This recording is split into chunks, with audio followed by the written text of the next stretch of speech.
I don't know. I feel like Sid, well, at this point, and I don't want to talk about Rebirth too much. I know people are still playing it, but I don't think this is like any kind of spoiler. The way that Sid is portrayed in Rebirth, I'm just hoping that we get like a good Sid. Like, like if things change with Sid, I guess it kind of depends on how they do it. But I am just hoping that Sid isn't like terrible, because he was really not super enjoyable for me in Rebirth. He's probably one of my least favorite things about Rebirth, but he's also not very, he's not there very much, so.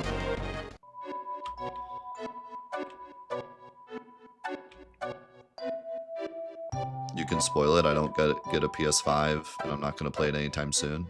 Okay. I guess because you're not going to play it, I can spoil it for everyone. That makes sense. Who cares about other people? We're just here for you.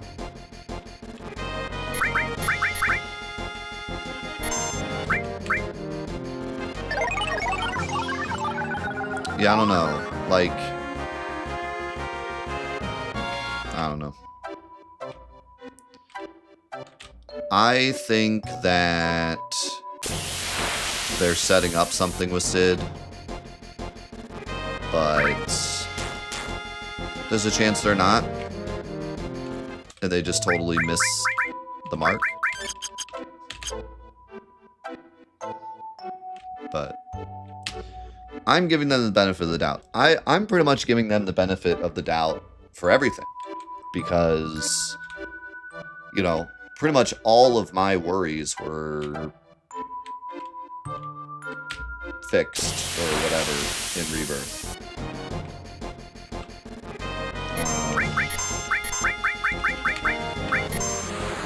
I kept saying, like, what happens if they screw this up? What happens if they screw that up? Like, you know, and then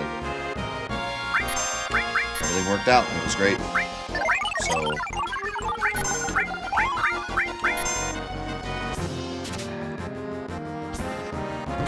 I trust them to do it right.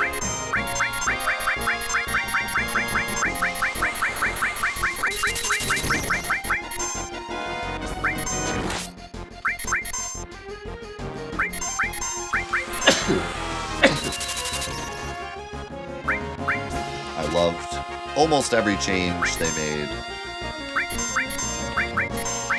in Rebirth, so.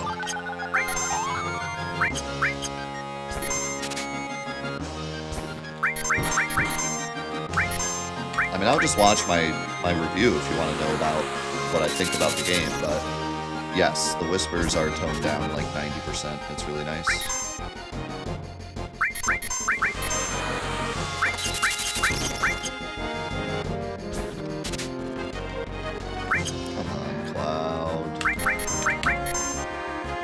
Nice to have this one now. I just have to steal one more later. Cloud's being a doofus.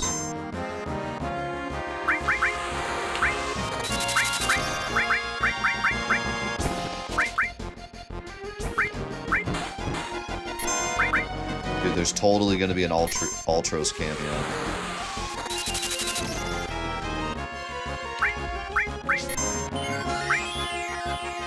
Saw that picture on the wall.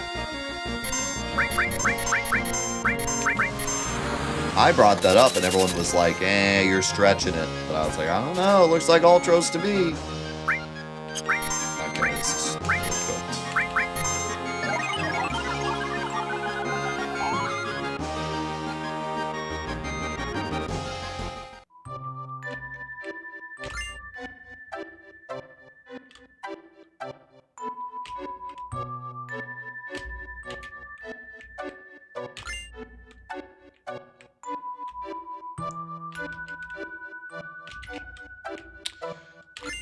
Yeah, it was truly a horrible problem in Remake. Truly a horrible problem in Remake.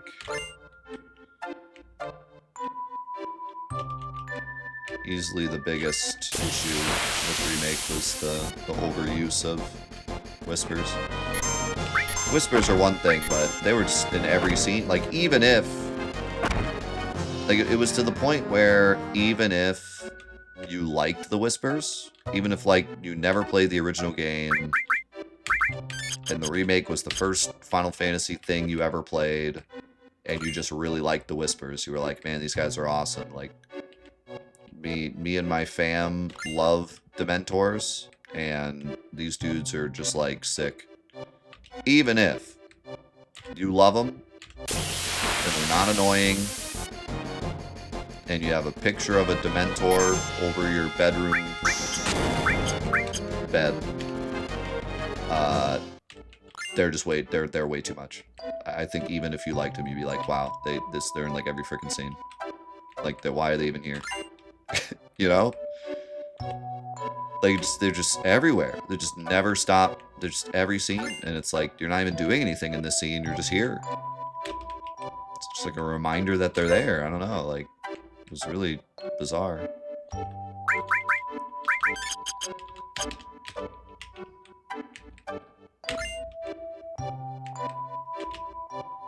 And then there's, like, you know, obviously if you're a fan and you feel like these are here just to, like, be annoying because it's the remake, like, there's all sorts of reasons that being there is annoying. But like I said, even if you take all that out, I just think that much of one mechanic or character or whatever you want to call it, like, is just annoying. Nice first turn steal. Like, I'm trying to imagine, like, any other character in any other game. Like, Riku in Kingdom Hearts. I love Riku in Kingdom Hearts. Riku's awesome in Kingdom Hearts. One of the best Kingdom Hearts characters. If he was literally in, like, every single scene, just being like, hey, I'm Riku, like, it would get really annoying. They're like, bro, get out of here. I'm trying to listen to Donald not heal me.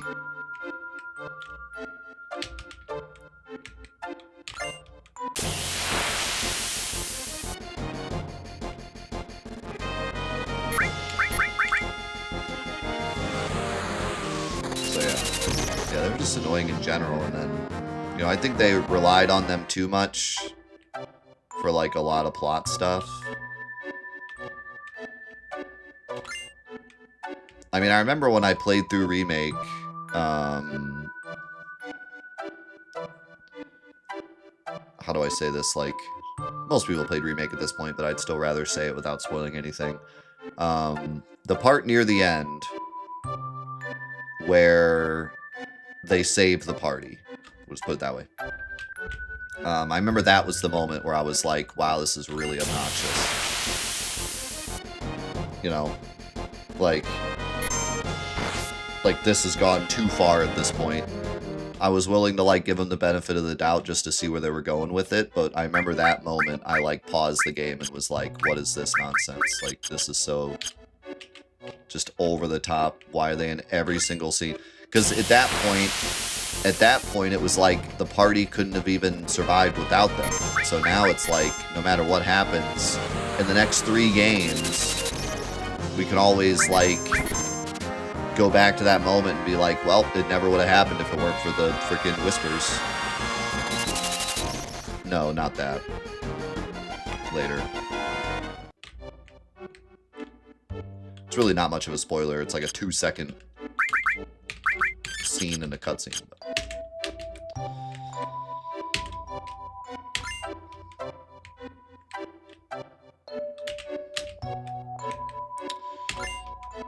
Yeah, it's just like, that was way too much. There was no need for that. We got the gist of the whisper thing 10 minutes into the game. Uh-oh. That hurt. I don't want to die. I got 2 circlets. 2 turn 1 circlet steals. I'd really rather not die here. Maybe I should just run back. How many elixirs do I have?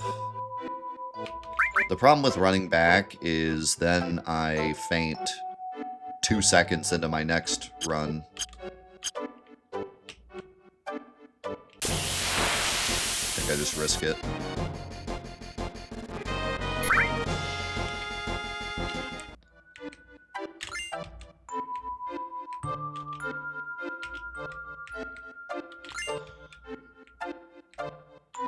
Yeah, it's just like I said, you know, even if you take a step back,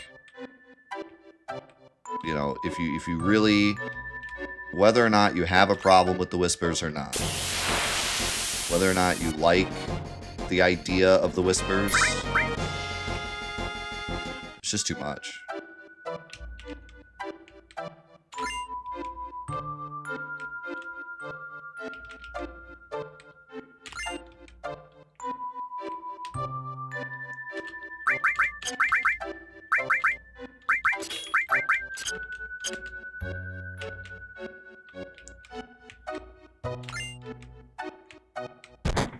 Nice. Wow, this went 1,000 times better than it did in the Cloud playthrough. In the Cloud playthrough, it took us like 3 hours to get enough elixirs, and then we had to do a whole separate thing to get circlets, and I got pincer attacked like 4 times in a row. I had like 20 elixirs one time when I got pincered and lost them all. This was just like boom, bang, pachow, boop, bop, biddly bop, but I'm not a rapper.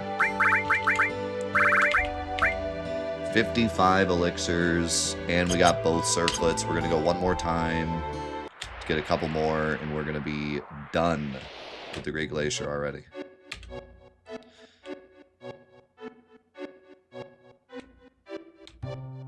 Where's the house? Why can't I find the house?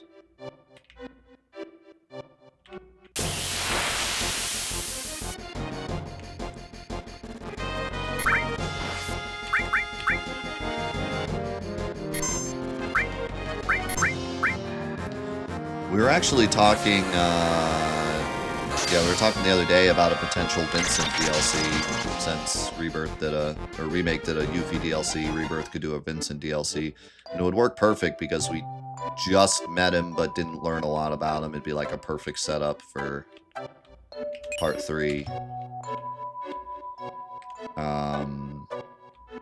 But I just feel like Rebirth is so huge, and it's still kind of popping off with the PC version. Like, I think they just leave it and they just work on Part 3, you know? I think any time they spend working on other things that aren't Part 3 is, like, time wasted. Like, just cook on Part 3, you know?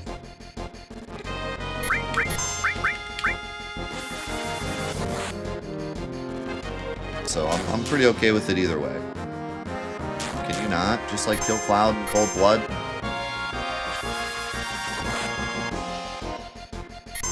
Wow, this guy's just almost ended my whole career.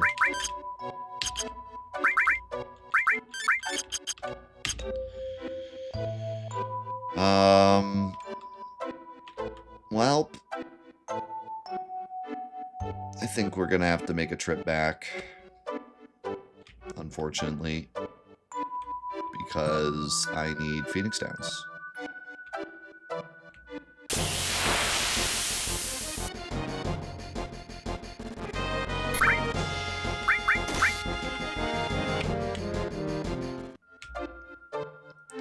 What if they hyped up a Vincent DLC and then they dropped it and it was just a Dirge of Cerberus remake?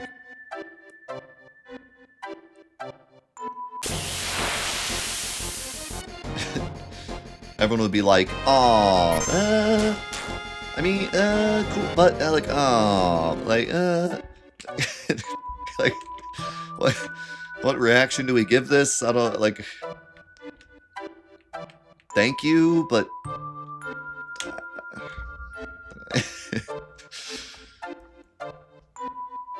Thank you, but no thank you.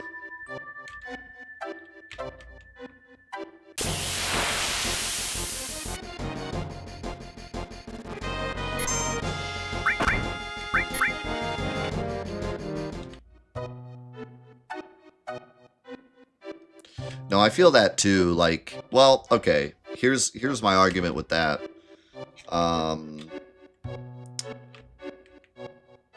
paying another like $40 for a DLC feels really rough. But Rebirth was an insane value. Insane value.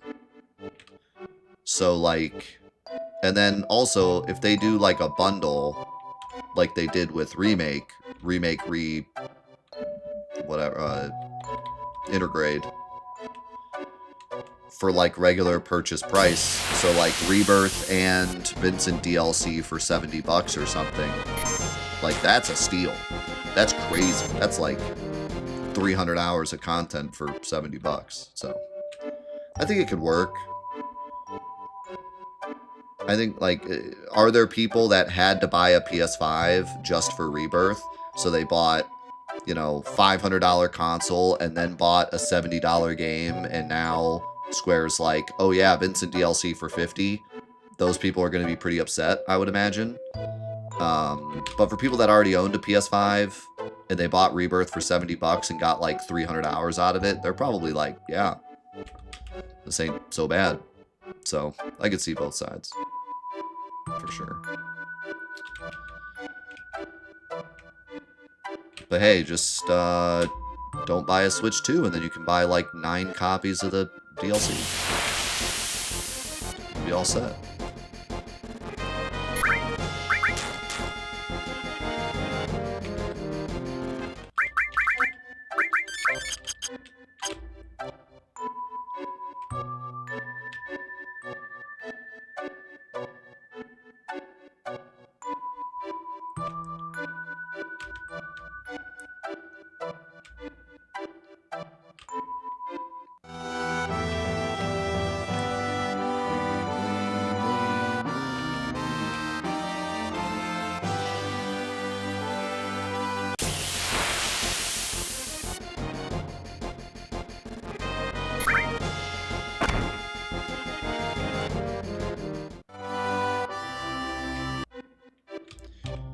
One thing they could do that would be kind of cool,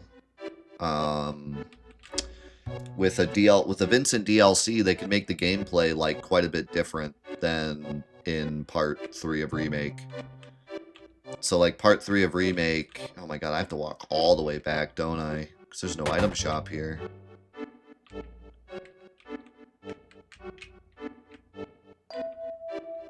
Icicle in, more like Icicle out.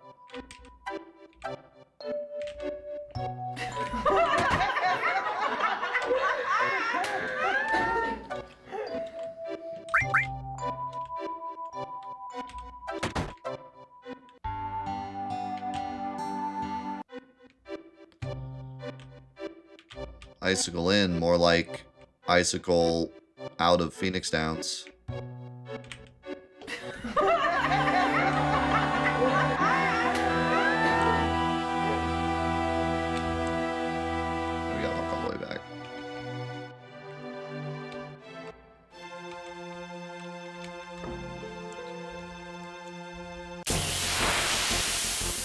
So like they could do like Vincent, they could do like, so what we were saying would be cool is what if we did a Vincent DLC and it's Turk Vincent. And you get to be Turk Vincent and you get to learn more about the Turks because the Turks are actually like a big part of Remake, but we haven't really seen a ton of them. So you get to see like the backstory to Reno, the backstory to Elena, the backstory to Sung. You get to learn more about Vincent in his Turk days. And then fast forward to like Hojo and stuff. We get to learn more about Hojo, who's also a big part of Remake. So we get to learn more about Hojo and like his evil stuff. But you only get to play as like shoot 'em up Vincent. And then 80% of the way through the DLC, you get his transformation powers. And then like for the last 20%, you get to play around with his transformation powers. And then in Remake Part 3, you have him and his transformation powers, right?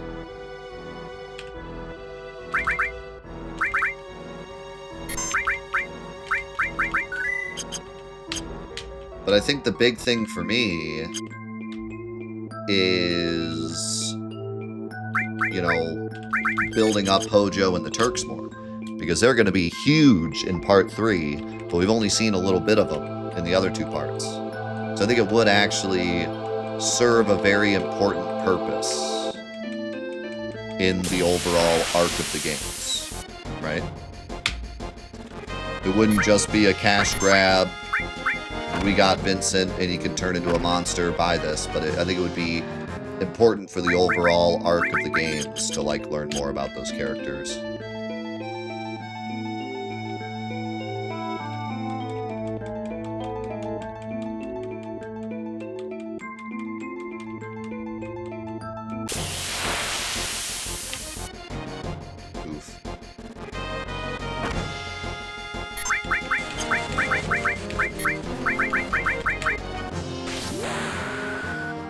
What if the remake weren't Final Fantasy VII and just another game of Final Fantasy without Final Fantasy VII characters, just another story? So, like, you're saying, like, remakes mechanics? Like, what if they made a game with remakes mechanics, but it wasn't remake?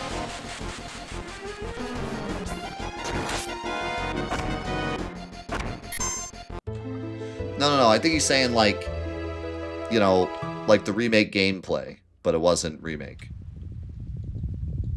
You know, the action ATB, whatever the heck you want to call remakes mechanics.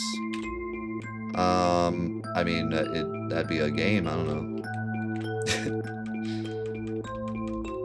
I would love to see more games with remake style combat because I think it's incredibly good. But I don't know. It'd be a good game. I don't know what else to say about it. I don't know where we're going with this concept.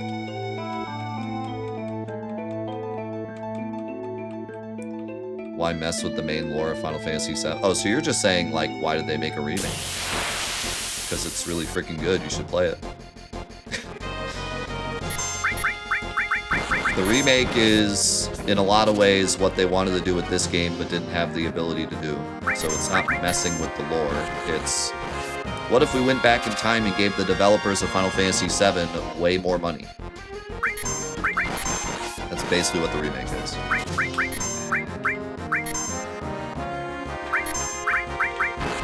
What if the geniuses that made Final Fantasy VII had more than a week to make it? That's how people should look at the remake. Instead of looking at it like, oh, it's a cash grab on the Final Fantasy. They made Tifa in HD so they could sell their boobs. Like, look at it like that. Because a lot of the people that worked on the remake were people that worked on Final Fantasy VII, or they're the people that came up into the company afterwards, who grew up playing Final Fantasy VII.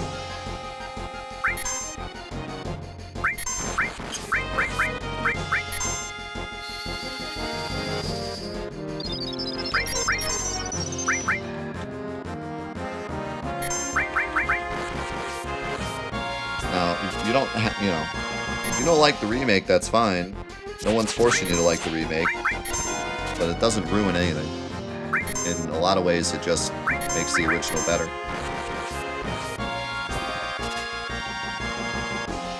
There we go.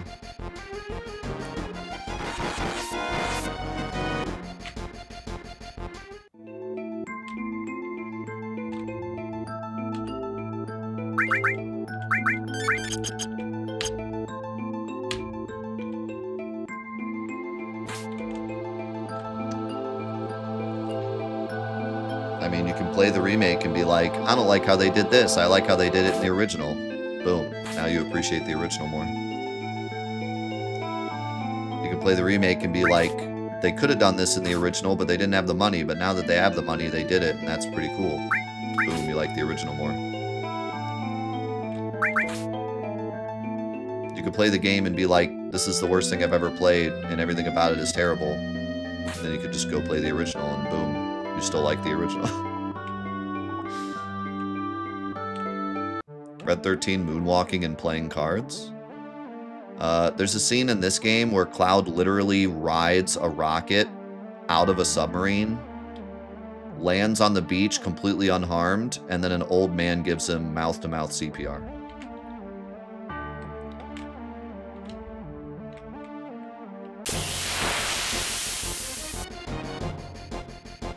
Both games are a little goofy. Both games are a little goofy. I don't know what you want me to tell you. They were goofy back then, and they're goofy now.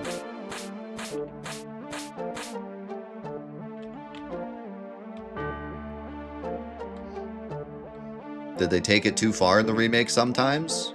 Yeah. Does that ruin the original? No. In fact, I would say it's like in line with the original. The remake is like the original times 10. So the original was goofy, and the remake is goofy times 10. You can like or dislike it, but it's not ruining it. They wouldn't have gotten the goofy idea if it weren't for the original also being goofy. If this game were just like 100% serious the whole way through, then that's how they would have made the remake. But that's not how this game is. This game is really goofy. And as I've said before, it's one of my favorite mechanics about this game. It's the fact that it's super serious and super dark, but then also has these goofy moments.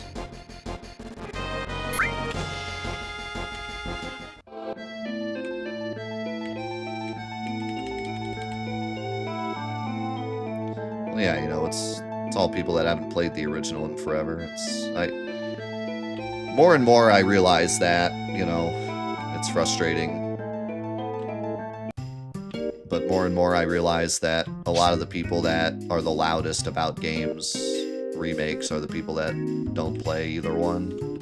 And just in general, like, it feels like every discussion I have is with people that are grandstanding. It's like that with speedruns sometimes, you know, where people argue about speedrun stuff when they're not actually doing the speedrun.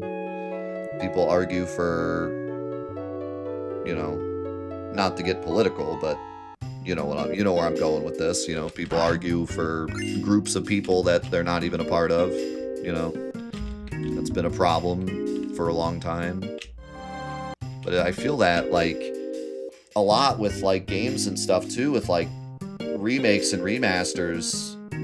Sometimes you just gotta take a second and be like, when's the last time you played the game you're arguing about? You know, like, how many people argued about the Final Fantasy X remaster actually played Final Fantasy X in the last like 5 years? And it's not that you're not allowed to be a part of the conversation unless you played the game yesterday, but like, let's just say the volume of your argument should be equal to or less depending on how often you play the game. Right? If you play the game every day of the week, then you should be pretty loud with your argument.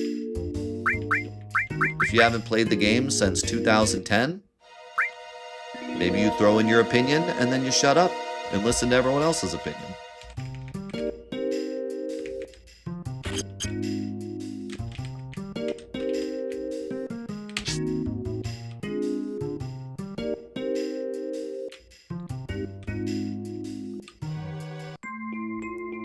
Everyone's allowed to have an opinion, but sometimes I think people just fight too hard for something they don't actually care that much about.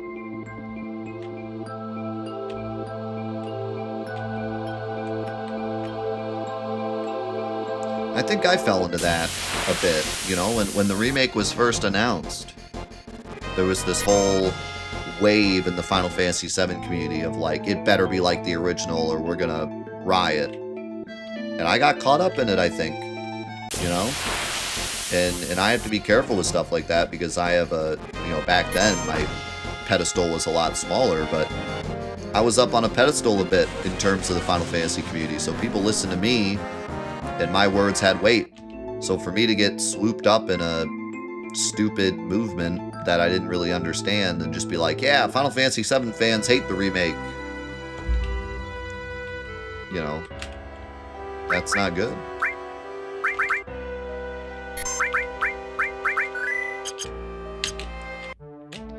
But then I realized, like, what do I actually think? I actually think that if it's a great game, I'm going to love it. That as long as it has the main themes of the original, I'm going to love it. And so I stopped being so... The Chocobos better look like this, and the Mogs better look like this, and the Gold Saucer better have the Sumo Wrestler minigame, or I ain't buying it.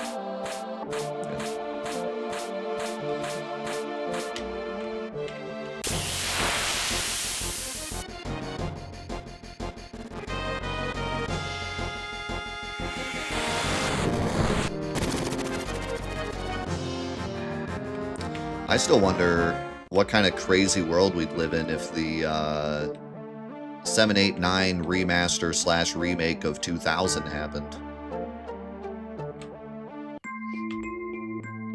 Back when Final Fantasy X was being developed, Square was extremely seriously debating, like to the point where I think they even started development on a remaster, remake style Final Fantasy VII, 8, and 9 for PS2. And like, man, what world would we be in if that happened? Like, I don't even know. I don't know if people would like a remake happening that fast. I don't know if people would have the same love for the original. So many people would have grown up with that version instead of this version. Because it was so close, like... I mean, there's a lot of people that upgraded from, like, the NES to the PS2. Because the PS2 was even more popular than the PS1. A lot of people never owned a PS1. They went straight to PS2. They played a lot of PS1 games on their PS2. But, like, would they have played this or the PS2 version? I'm sure they probably would have played the PS2 version because they already had a PS2. It could have drastically changed everything about Final Fantasy if they had made those games.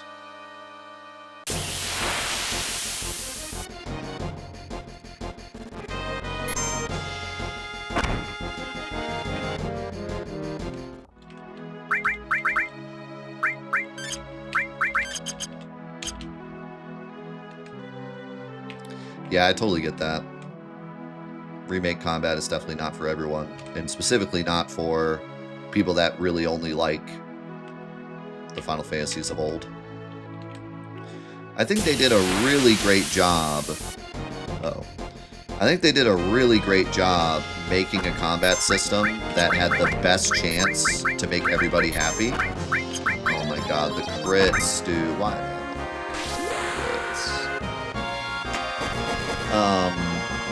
I think they did their absolute best to make a combat system that would have the best chance of pleasing everybody. So I'm not, you know, I'm very happy with what they did. And I'm very happy with... God, my armrest keeps moving. I'm very happy with... Or very accepting of people that are like, yeah, I just don't like the combat. Like, yeah. You know, makes total sense. But I think we can all kind of see that, like, they did their best to make everyone happy. It's just obviously not going to make everyone happy. Nothing ever will. Nothing will ever make everyone happy, so.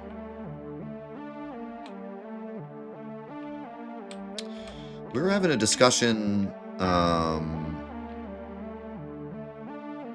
no, we weren't having a discussion. I was having a discussion with someone over email.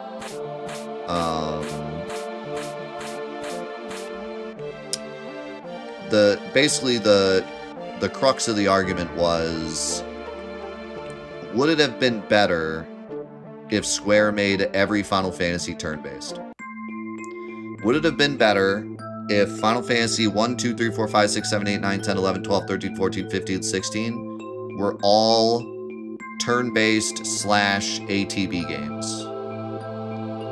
And then the MMOs, Final Fantasy 16, Final Fantasy 15, those games were a side series called, like, Final Fantasy Action. Terrible name, don't call it that. Final Fantasy Action. And that series made several open world action-y games. So you had both series going on in tandem. The main Final Fantasy series just stayed turn-based forever, and the side series did all the open world combat, action combat stuff, right? And my argument is no.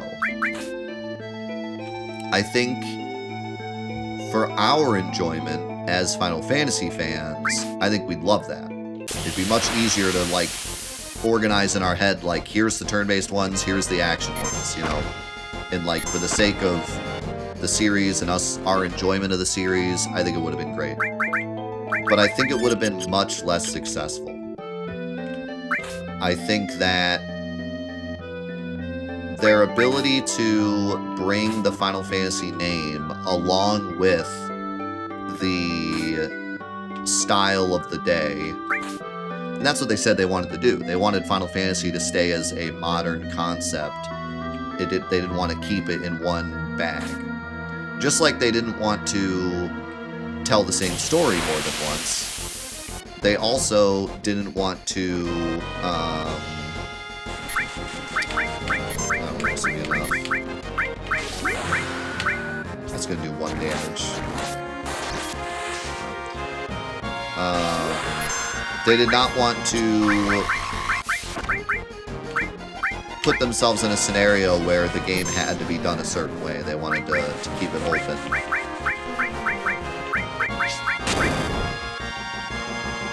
Pretty sure I could save this with a bird wing, but, like, it's not really worth using a bird wing.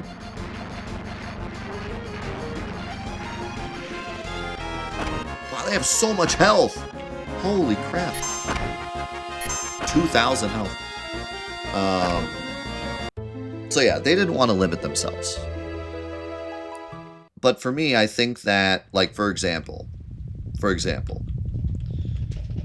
when Final Fantasy XI came out, Square was trying to prove to everybody that they weren't just a turn-based RPG company.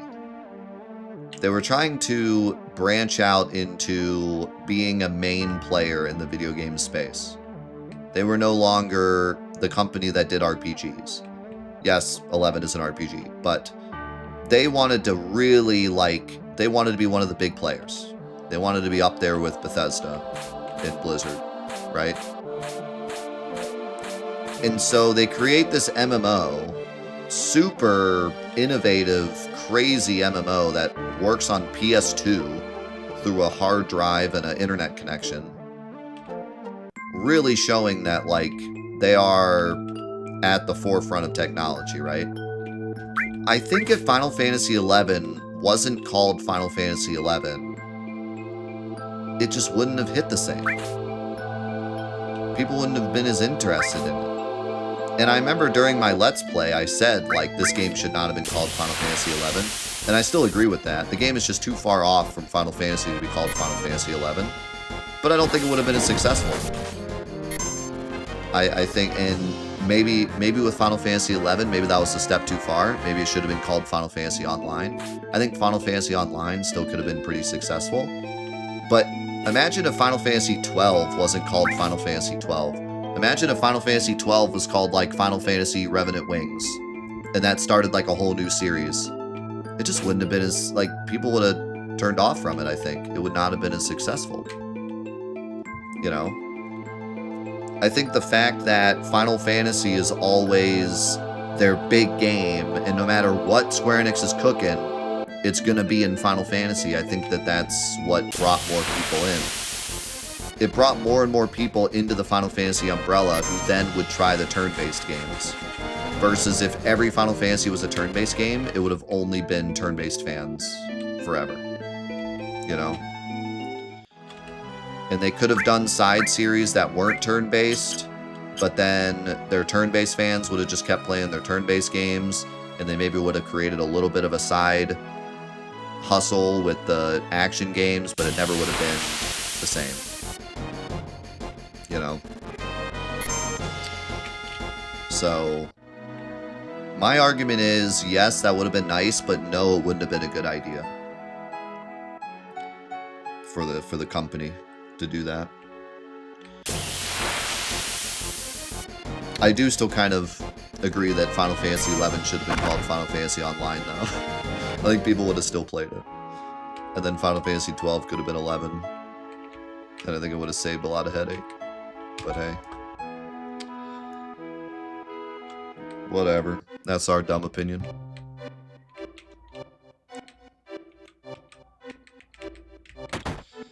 That's just our dumb opinion. But yeah, it is an interesting argument because who knows? Maybe there's this crazy world where Final Fantasy XI was just a turn-based RPG and Final Fantasy Online happened, and then after Final Fantasy Online happened, Final Fantasy XII as we know it was called like Final Fantasy Action. And it just spawned this whole new series of like awesome action RPG. I mean, 12 isn't an action RPG, but it could have been a nice like starting point, and then they could have gone crazier and crazier with like 13, 15, 16. And then they could have just made a bunch of turn-based stuff with, you know, whatever. I mean, there's always the chance that they just kind of ran out of ideas for turn-based games as well. Like, maybe they were kind of, like, done making turn-based games. And to this day, it still kind of feels that way. Like, they just don't really know what to do with turn-based. Other companies seem to just kind of to get it. And they seem to be a bit stuck. But I do still think that if they were to make a game like Persona 5, where it was like a turn-based RPG, but they put a bunch of style into it and a bunch of like unique mechanics into it, maybe a little Legend of Dragoon Edition mechanic, maybe a little Legend of Legaia combo mechanic, maybe a little Octopath Traveler boost mechanic, something to make it not just turn-based. And they told an epic story like Final Fantasy 16. Give me Final Fantasy 16 with Octopath Traveler mechanics. Is that a good game? I think it is. I think it could work. I think it could be like Persona 5, where you have a, you know, Persona 5 is like the anime of turn-based RPGs. This game could be the Game of Thrones of turn-based RPGs. You know what I mean? Like, have that same feeling with the story, but be turn-based. Have that same kind of vibe of, like, a big, epic, character-driven story, similar to, like, a Netflix show. But then just have it be a turn-based game. And have it be stylized in that way.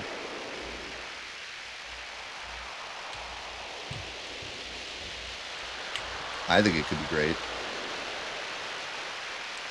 Would it attract new fans? Maybe not, but that's what you have Final Fantasy 16 for. Right? Final Fantasy 16 is there for the new fans.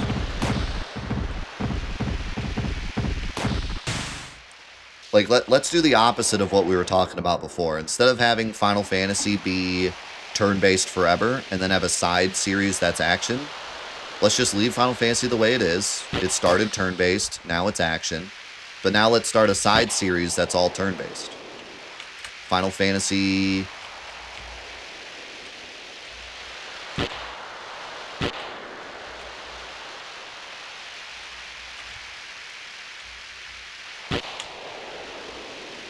Classic. I was going to say Tactics, that exists already. Final Fantasy... The good versions. I don't know. No, but you're missing my point. Like, Final Fantasy specifically. Not Bravely Default, not Octopath, not Pixel Remasters. Like, has the Final Fantasy name. Has the Final Fantasy developers. Has the Final Fantasy enemies, designs, classes, etc. I'm not talking...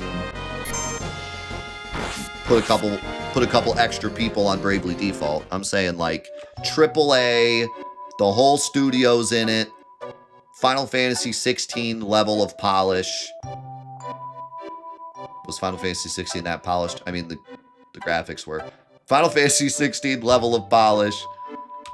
But it's the start of a new series, Final Fantasy Classic. And it's turn-based.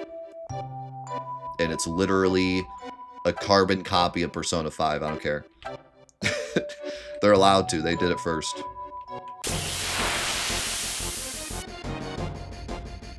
Yo, thank you, Brian. Appreciate the Prime, man.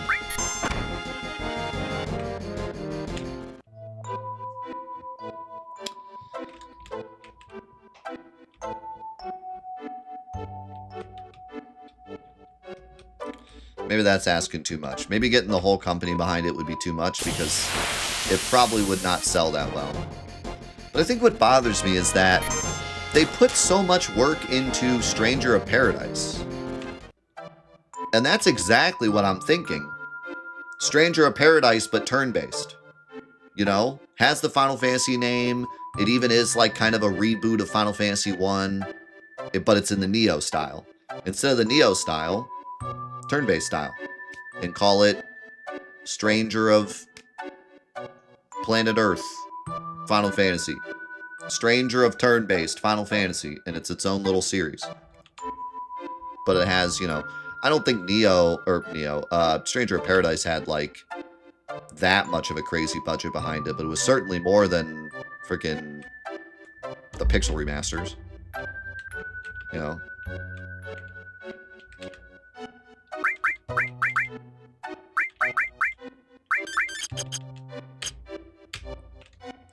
I can hear the fans getting pedantic already. This is what Final Fantasy should be. Sure, let them.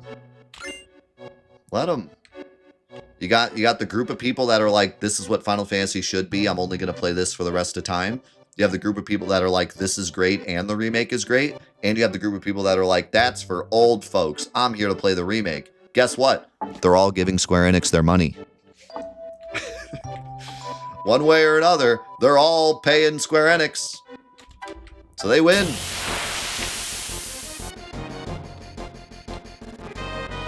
The people that are like, this is the way, like, my point is, the people that are like, this is the way Final Fantasy should be, right now they're not giving Square Enix any money. They don't like the remake, so they're not giving Square Enix any money.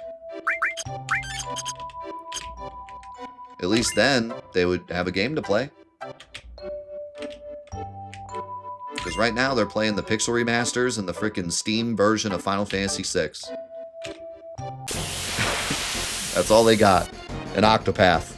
They're playing Octopath 2, which, you know, isn't a bad thing. They're having a great time, but, you know, they don't have a Final Fantasy to play.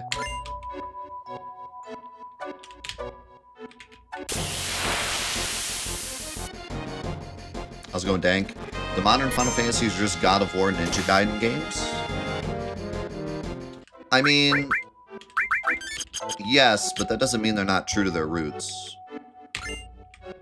Square Enix has literally said, and by Square Enix I mean Squaresoft, has said since the beginning of time that they wanted Final Fantasy to be different every time. Since Final Fantasy II, their main mission statement was, we want every Final Fantasy to be different. We don't want to make the same game over and over. That was like the mission statement since the second game. So, is it not true to their roots? No. Is it a bit of a copy of modern games that some people aren't going to find fun? Yes.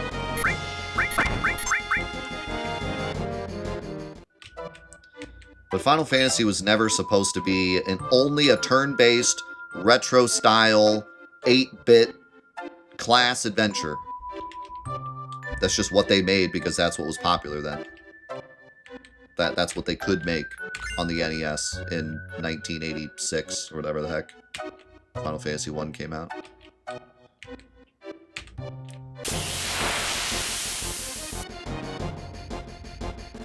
That's what they could make. That's what they had the ability to make.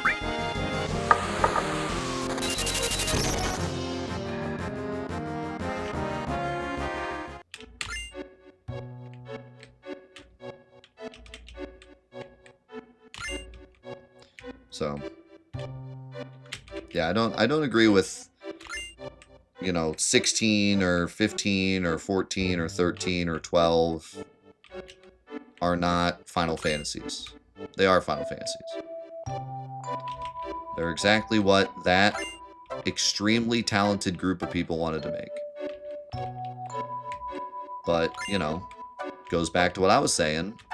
I think there's a really big potential market for starting the turn-based over again.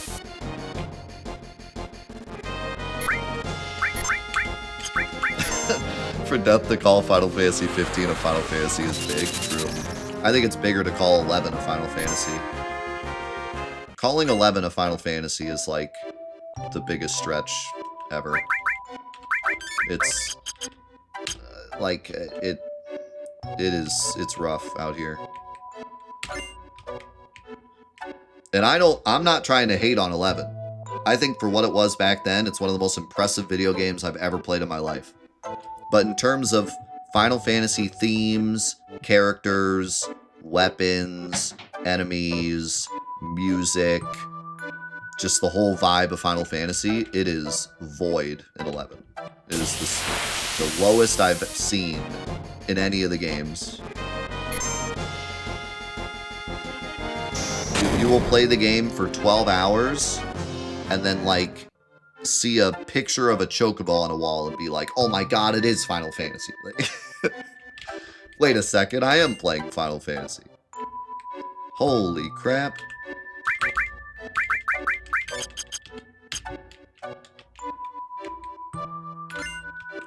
Which mainline non-MMO Final Fantasy is the most different from its peers?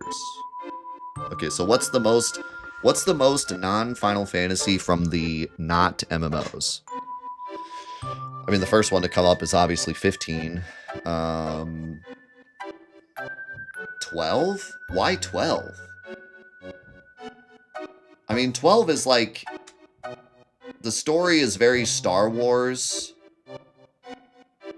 but, like, the setting is super Final Fantasy. The class system is super Final Fantasy. The weapons are super Final Fantasy. The enemies are super Final Fantasy. Like, I don't see the argument. I think 12 is pretty dang Final Fantasy.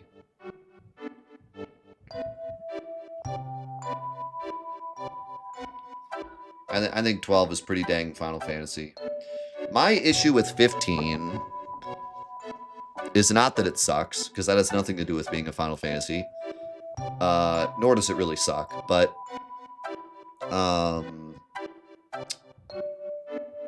my issue with 15 is the party. As you all know, my biggest connection with Final Fantasy, the thing that makes me feel like Final Fantasy is Final Fantasy, is the thought of the average person or random people from random places on the planet all coming together to save the planet. Whether they be magical or not, whether they be destined to do so or not. In Final Fantasy 1, they just happen to have some crystals. In Final Fantasy 8, they all grew up in the same orphanage. Final Fantasy 7, they're basically just completely random, other than the main three. Whatever it is, these people that shouldn't be together end up coming together. They argue with each other sometimes because they're not a team. Like, they're not really like a family or a team. Like, they just came together because they had to. But they overcome their differences.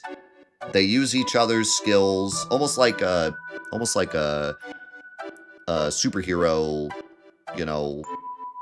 Marvel superhero style thing where, like, they all have to use their own individual powers. In the Final Fantasy universe, that means their jobs, but in a superhero thing, it'd be more like their superpowers. But in this, it's like each one uses their job. Cloud uses his big sword. Tifa uses her fists. Barrett uses his tankiness and his gun. Red 13 uses his magic. Vincent uses his spooky powers.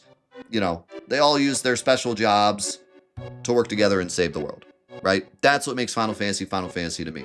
You have the enemies, you have the music, you have the themes, you have the setting, but that's the thing that really makes it Final Fantasy for me.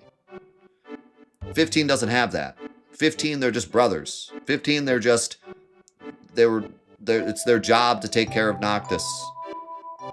And it's Noctis's job to do his thing. And there's just no real, like, fantastical fantasy element of all these people coming together and having their different uses and jobs, and it's just not, you know what I mean?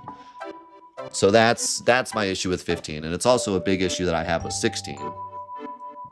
Although I think 16 operates a little better with that, because each character has their own Aeon, and the Aeons are kind of all different, but they work together. So I think 16 works a little better with that. But 15 is just like, I just don't see it, you know? Yeah, you have him getting the weapons, the ancient weapons. You could say that's kind of similar, but yeah. So for me, the vibe's just not there with 15. They definitely have, the music.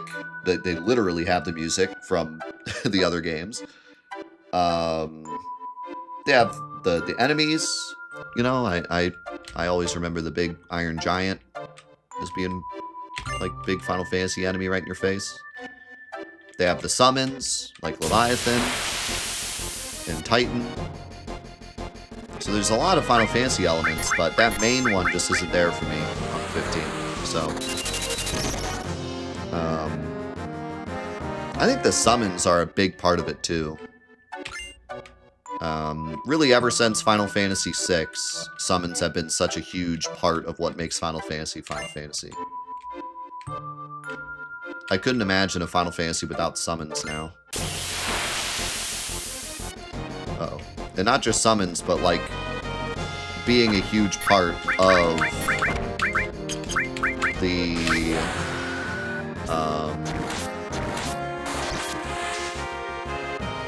game.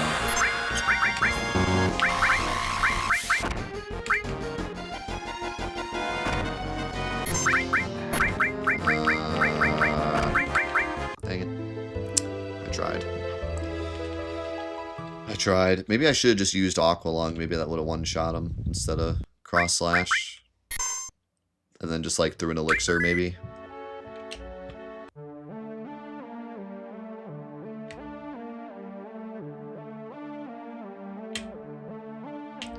Well, that was our first pincer. I can't be too mad. Still way better than our previous try.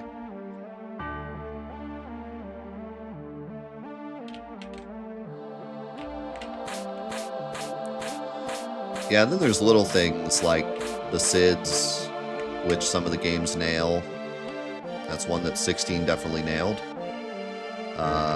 That's one thing that 12 definitely failed. And 15. Sid was Sid in 15. He was lame, but he was Sid. So, you like 12's villainous Sid? I don't know. He just didn't feel like Sid, though. He wasn't like a mechanic who helped the party, or like...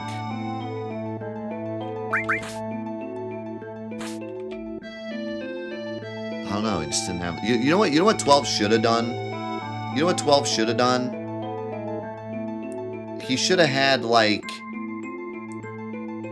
You should have had, like, Sid as, like, this mechanic guy, like, just the most, like, stereotypical Sid ever. Where he's just, like, a mechanic guy with these big googly glasses, and he's like, I'll help you guys out. And he, like, fixes up Balthair's airship or something and sends them on their way. And then, like, later it turns out he's evil. Like, later it turns out he, like, bugged the airship when he fixed it, and then he like turns into the evil Sid and like takes off the engineered suit, and he's actually like the regular Sid from the game. That would have been cool. Pray on our association with Sid. You know, we always know Sid is like a good guy. Pray on that for the sake of the story.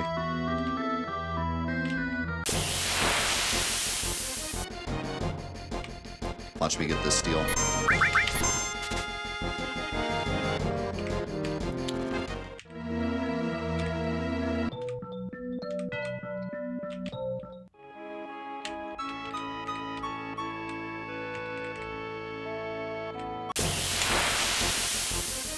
Yeah, I hear you, though. It is kind of, you know...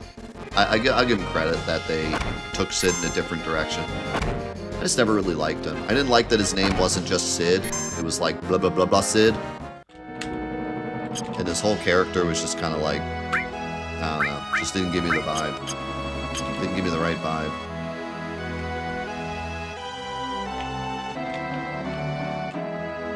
But that's just me. I don't think he was like a terrible character.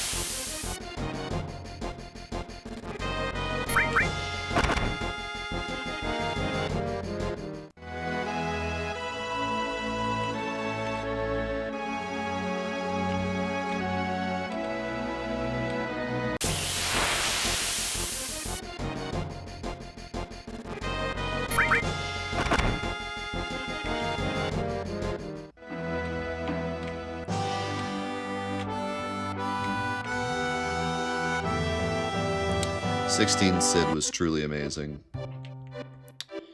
Truly incredible.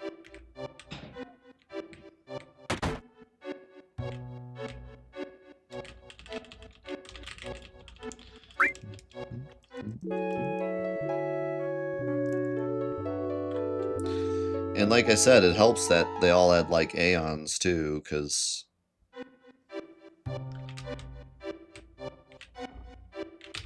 16 is kind of just like, you don't really get to play as these characters. You just play as you, but they do connect to the story through their Aeons. Original Final Fantasy II Sid? It's been a while since Final Fantasy II, but wasn't he literally like, I see your airship's got a hole in it. I'll fix that up for you. And then he like fixed it up. And then he was like, catch y'all later. Isn't that like his whole thing? What was the one where he like sacrificed himself? Is that 4?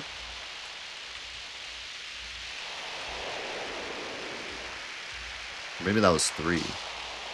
No, I think that was 4. Yeah. That was wild.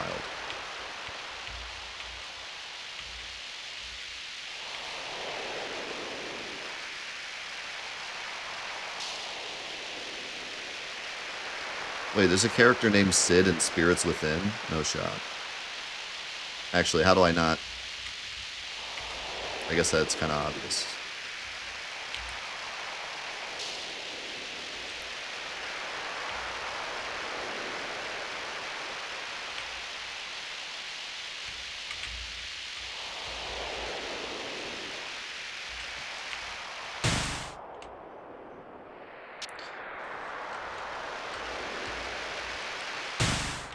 I think our first movie party on Discord is going to have to be Spirits Within.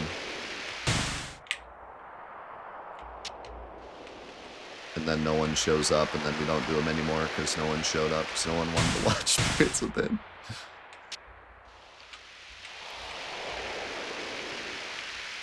Spirits without me. Listen, the best way to make friends is to suffer together. This is why speedrun communities are so tight. They suffer together. We have to suffer together.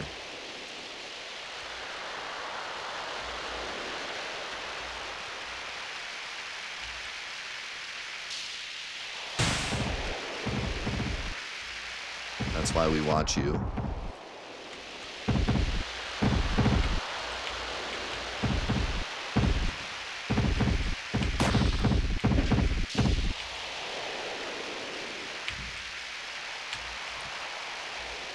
You've uncovered my key to success. Now it all makes sense.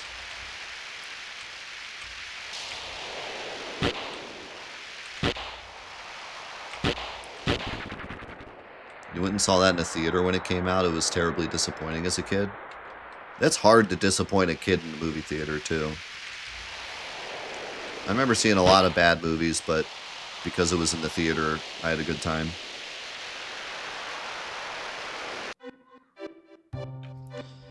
You gotta really make a bad movie for a kid to be like, wow, that sucked.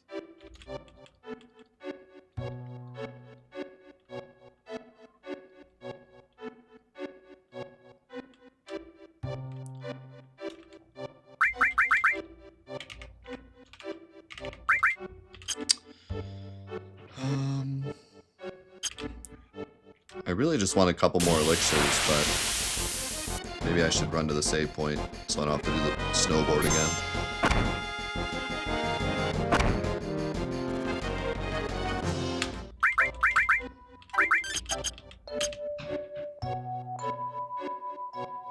I love that in all 3 of these playthroughs, Great Glacier has been like a huge hurdle. That's why I love these challenges. It's always something different. I can't remember the last challenge where Great Glacier was like where we spent most of our time. Usually we just run through it.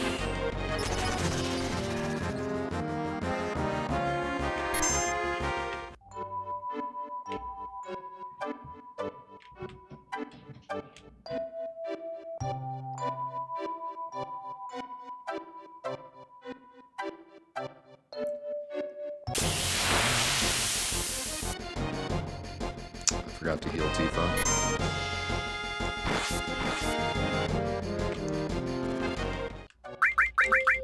Tifa's hair looked like a fin of a dolphin from that camera angle.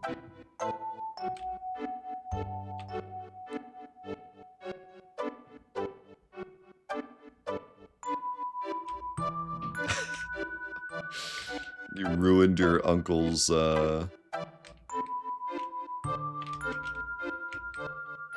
understanding of Final Fantasy forever.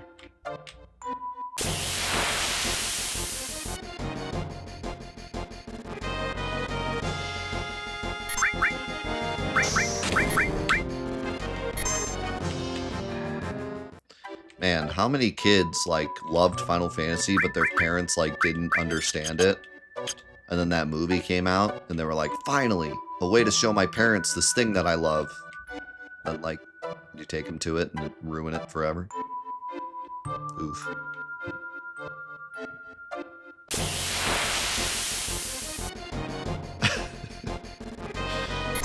Oof.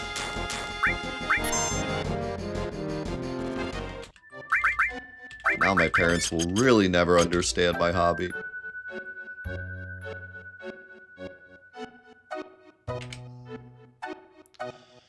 My parents will never understand my hobby until frickin' 15 years later when the Nintendo Switch comes out.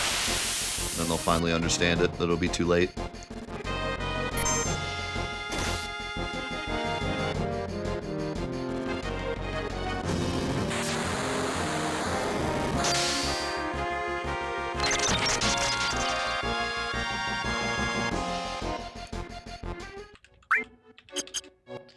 I remember my parents watching Advent Children and being like, I have no idea what's going on. And I was like, it makes more sense if you played the game. Yeah, that's bold-faced lie. It's crazy you lie to your parents like that.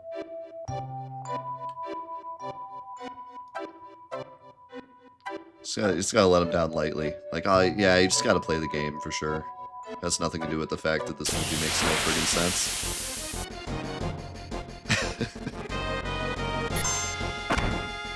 Going Broken Angel.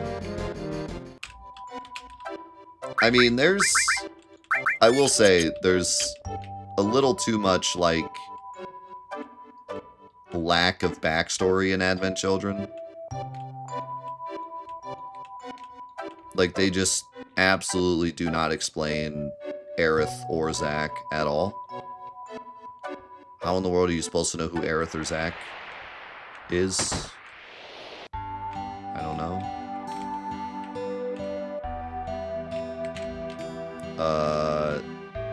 You have no idea why it's like a big deal that Rufus is alive, or like who the Turks even really are, or like any of that stuff.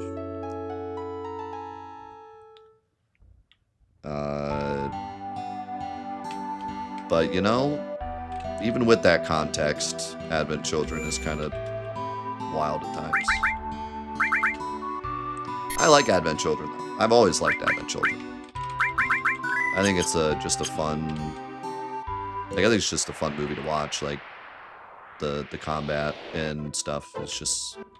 The combat and the look of it are just entertaining. Just like watching it. Great example of what we were talking about earlier. A bad thing that I enjoy it, but I can fully admit it's bad. Not horrible, but not great.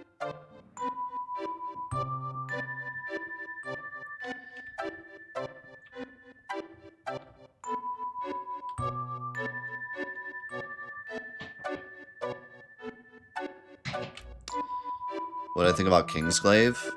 My copy of Kingsglaive is pristine because I never opened it.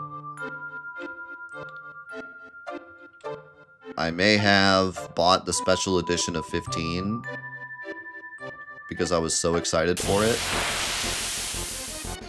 Wow.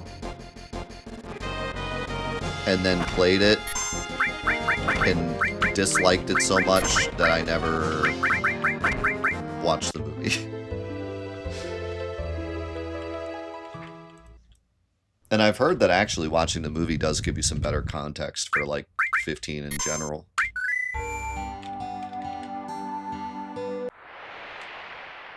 But, I didn't care. At the time, I was very upset at what happened with 15. I did not want to watch that movie.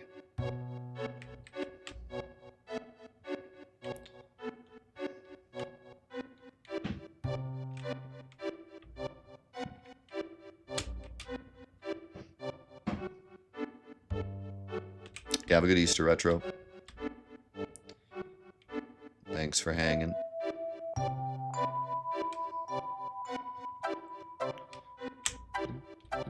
One more try at some elixirs. Then we out. And next week it'll be on to Schizo.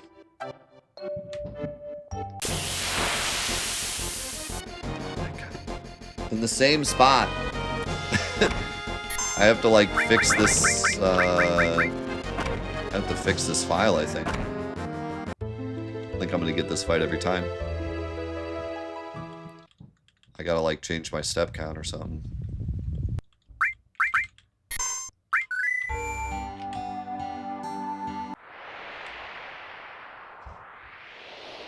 The screen has steps, right? Yeah. Just do a little bit of that. Go back and hard quit.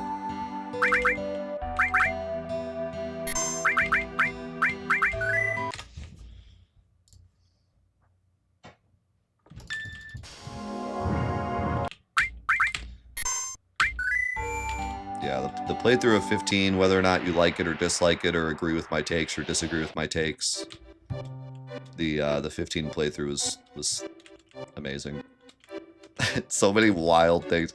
I will never forget driving over that pipe with the monster truck, jumping over the fence, and the game immediately being like, "Are you having fun? You're not allowed to have fun?"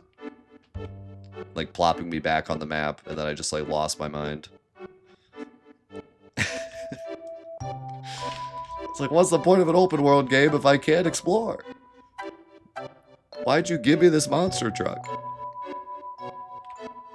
Like, genuinely, what is the purpose of the monster truck? Because you're not supposed to monster anything.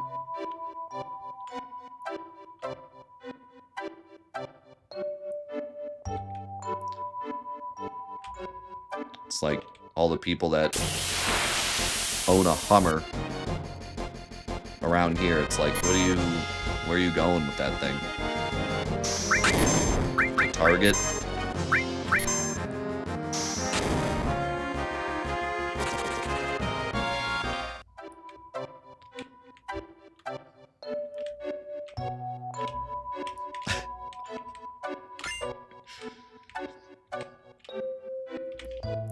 The surface of the sun.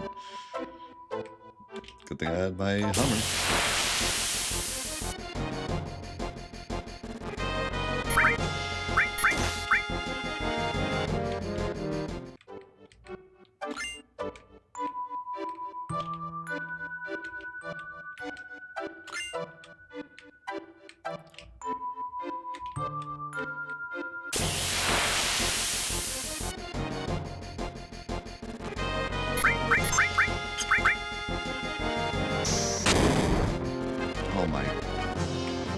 damage is just insane.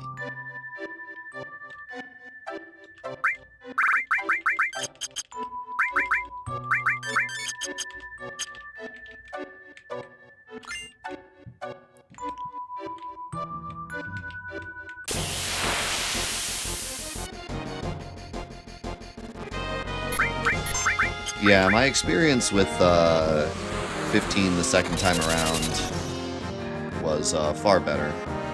I still have a lot of deep-rooted issues with 15 that I just can't get over. But my second playthrough was better. Especially like combat-wise, like it felt better.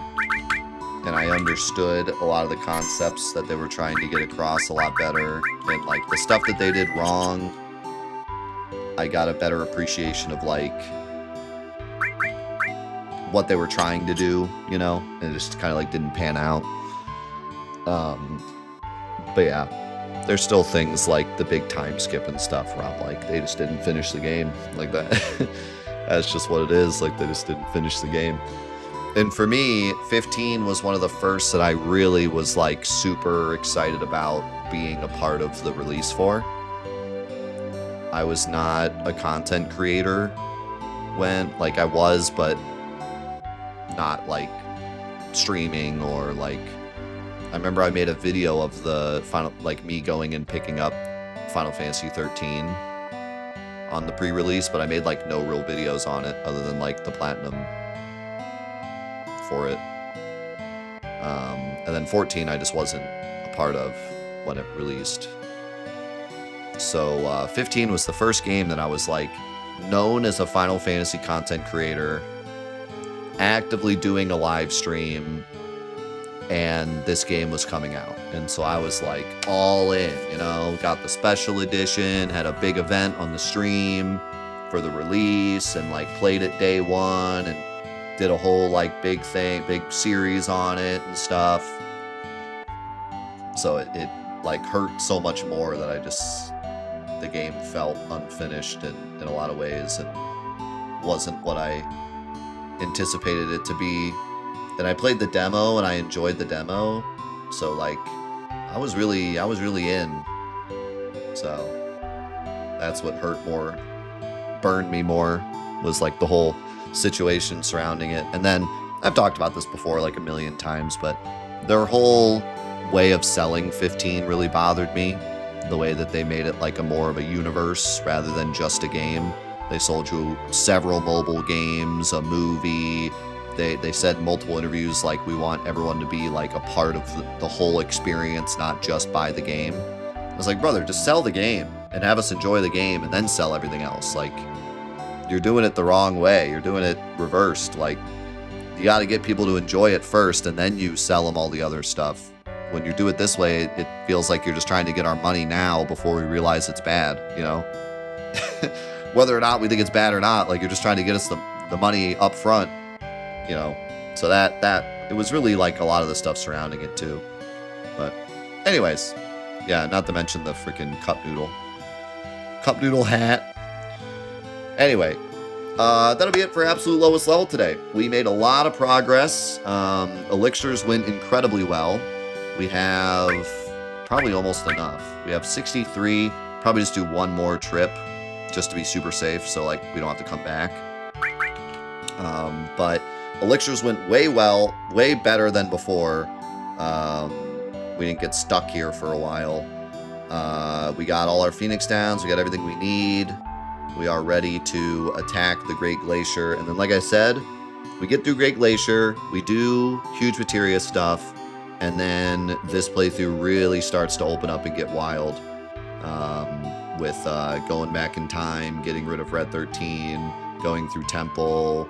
And I know everyone's really looking forward to seeing how in the world Demon Wall goes. I have no idea what's going to happen with that fight. It's going to be wild. So thanks again for being a part of absolute lowest level. It has been an insane journey, and we are not on the precipice of being done, but we're on our way to getting there. 8 out of 21 bosses. Our current party level is 47.